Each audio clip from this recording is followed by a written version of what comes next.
Hello friend hello friends, स्वागत करती हूँ आप सभी का होम साइंस क्लासेस में। फ्रेंड्स, हम लोग पढ़ रहे थे पारिवारिक बजट। पारिवारिक बजट में मैंने बता दिया पारिवारिक बजट क्या होता है। आज की क्लास में हम लोग पढ़ेंगे बजट बनाने में व्यय की प्रमुख मदें कौन कौन सी हैं। चलिए देखते हैं, यानी कौन कौन सी चीज़ों की व्यय करने की ज़रूरत पड़ती है। पारिवारिक बजट बनाते समय हमें किन चीज़ों पर ध्यान देना चाहिए। तो पहला आता है भोजन। भोजन पारिवारिक बजट का एक महत्वपूर्ण मद है। भोजन पारिवारिक बजट का एक महत्वपूर्ण मद है। इस मद के अंतर्गत अनाज, फल, तेल, दूध, घी, मसाले इत्यादि पर किया जाने व्यय सम्मिलित होता है। परिवार के सदस्य घर से बाहर होटल, कैंटीन आदि में जो भोजन करते हैं वो व्यय इस मद में सम्मिलित होता है। इस मद में होने वाला व्यय परिवार की आर्थिक स्थिति पर निर्भर करता है। प्रत्येक परिवार की आय का एक बड़ा भाग इस मद में व्यय होता है। इसलिए गृह प्रबंधक को ऐसा बजट बनाना चाहिए जिससे सीमित आय में भी परिवार के हर सदस्य को पौष्टिक भोजन प्राप्त हो सके। वस्त्र। इस मद के अंतर्गत परिवार के सदस्यों के पहनने के वस्त्र, जूते, चप्पल, पर्दे, चादर, तौलिया इत्यादि में व्यय किया जाता है। वस्त्रों की सिलाई पर खर्चा भी इसमें सम्मिलित किया जाता है।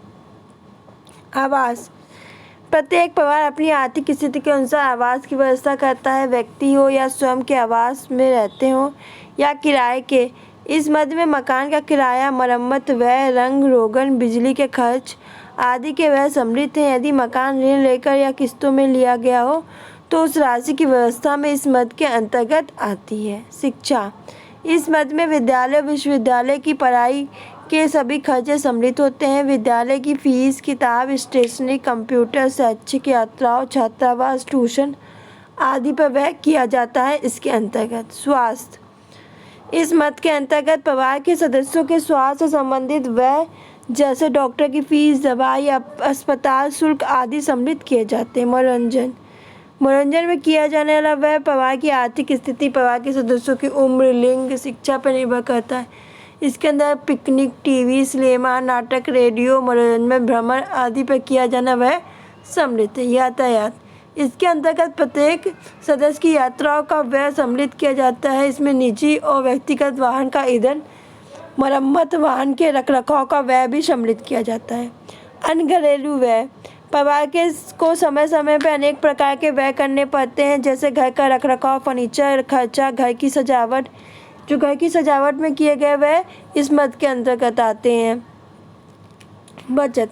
देखिए, व्यय करने के बाद जैसे बीमारी हो गई, विवाह हो गया, उच्च शिक्षा आदि के लिए बचत करना बहुत जरूरी होता है। परिवार के समस्त सदस्यों की सही प्रकार की आवश्यकताओं की पूर्ति के पश्चात पारिवारिक आय में से जो धनराशि बचती है उसे हम सेविंग कहते हैं, बचत कहते हैं। आय का एक निश्चित भाग अनिवार्य रूप से इस मद में डाला जाता है। पारिवारिक बजट के कुछ चरण होते हैं, उनको देख लेते हैं। पारिवारिक बजट निर्माण के 9 चरण होते हैं। सबसे पहला होता है बजट की समय अवधि का निर्धारण करना। पहले तो हमें देखना है जो हम बजट बना रहे हैं वो 1 सप्ताह के लिए, 1 महीने के लिए बना रहे हैं, कितने दिन के लिए बना रहे हैं। तो बजट निर्माण से पहले हमें चरण में बजट की समय अवधि को निर्धारित किया जाता है। यह अवधि 1 माह की होती है। कई प्रकार के घरेलू मदों का भुगतान अनिवार्य रूप से मासिक करना पड़ता है, जैसे स्कूल की फीस, बिजली, पानी का बिल, ये सब। पारिवारिक बजट की निर्धारित समय अवधि में विभिन्न सदस्यों की आवश्यक वस्तुओं व सेवाओं की सूची बनाना। परिवार के सदस्यों की आवश्यक वस्तुओं और सेवाओं की सूची बनाते समय आवश्यक है कि इनका वर्गीकरण किया जाए।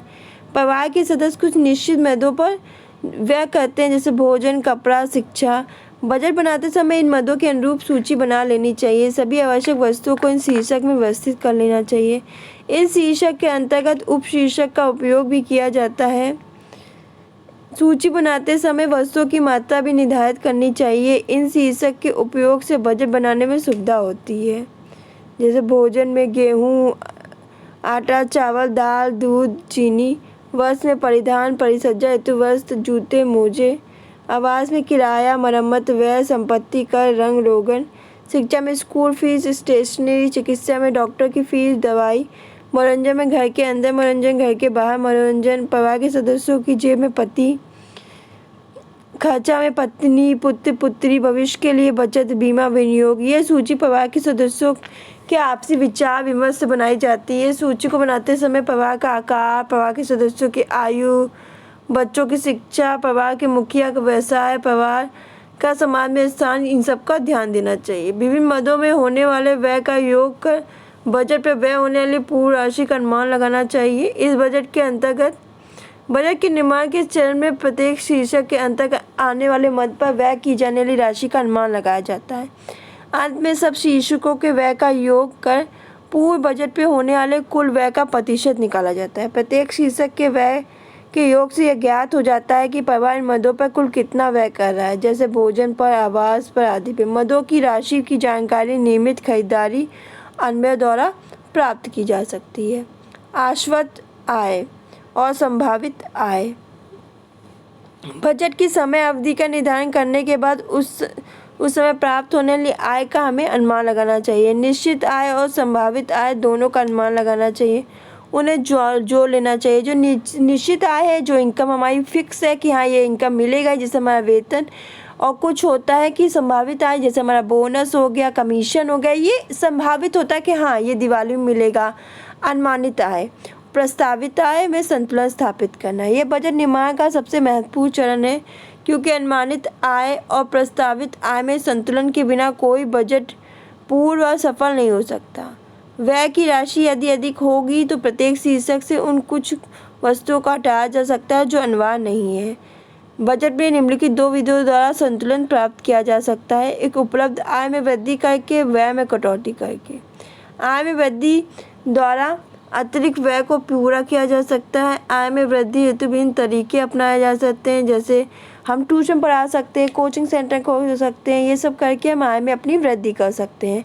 आय में थोड़ी सी वृद्धि भी हमें बहुत ही सुखद परिणाम देती है। अगर आप स्कूल पढ़ा रहे हो, उसके अलावा भी आप ट्यूशन करो तो अलग से एक अर्निंग हो जाती है। व्यय में कटौती, कम महंगे ब्रांडों का प्रयोग करें, महंगी वस्तु के अपेक्षा सस्ते पर उचित गुणवत्ता वाली वस्तु खरीदें।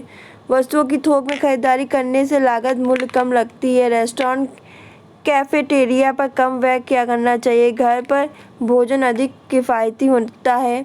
घर में प्रयोग होने वाले उपकरणों, फर्नीचर आदि पर बजट के अनुसार व्यय करना चाहिए। घर के कार्य के लिए नौकर पर निर्भर नहीं रहना चाहिए। घर के स्वयं कार्य कर गृह प्रबंधक बचत कर सकता है, यह गहरी बचत कर सकती है। सामुदायिक सुविधाओं का लाभ लेकर भी व्यय में कमी की जा सकती है। बजट का परीक्षण। बजट का परीक्षण करना उसकी सफलता के लिए महत्वपूर्ण चरण है। इस चरण में यह सुनिश्चित किया जाता है कि बजट का प्रभावी ढंग से किस प्रकार लागू किया जाए। बजट का परीक्षण हमें निम्नलिखित दृष्टिकोण से करना चाहिए। बजट द्वारा परिवार के प्रत्येक सदस्य की आवश्यकताओं की पूर्ति होनी चाहिए। आकस्मिक आवश्यकताओं जैसे घर में शादी, मकान खरीदना आदि के लिए बचत होनी चाहिए। बजट व्यवहारिक होना चाहिए। पारिवारिक बजट का लक्ष्य दीर्घकालीन लक्ष्यों को प्राप्त करना होना चाहिए। बजट का नियंत्रण। बजट का परीक्षण करने के बाद उसे क्रियान्वित किया जाना चाहिए। बजट के क्रियान्वयन में नियंत्रण की आवश्यकता होती है, जो कि बजट का अगर हम क्रियान्वयन कर रहे हैं उसमें हमें कंट्रोल की आवश्यकता होती है। इस चरण में हम सुनिश्चित करते हैं कि वास्तविक रूप से व्यय बजट की रूपरेखा के अनुसार ही किया जा रहा है कि नहीं, यानी जो भी हम रूपरेखा बना रहे हैं उसके अनुसार हम बजट में व्यय कर रहे हैं कि नहीं। व्यय करने से पूर्व ही बजट की रूपरेखा को ध्यान में रखना चाहिए, जिससे व्यय अधिक ना हो। समायोजन। आय व्यय का गलत अनुमान लगाना, आकस्मिक घटना, परिवार की आवश्यकताओं, रुचियों में परिवर्तन होने के कारण बजट में समायोजन करना आवश्यक हो जाता है। समायोजन की क्रिया उस समय आवश्यक हो जाती है जब व्यय पर नियंत्रण नहीं रखा जाता। बजट में समायोजन की परिस्थिति में अतिरिक्त राशि को विनियोजित किया जा सकता है।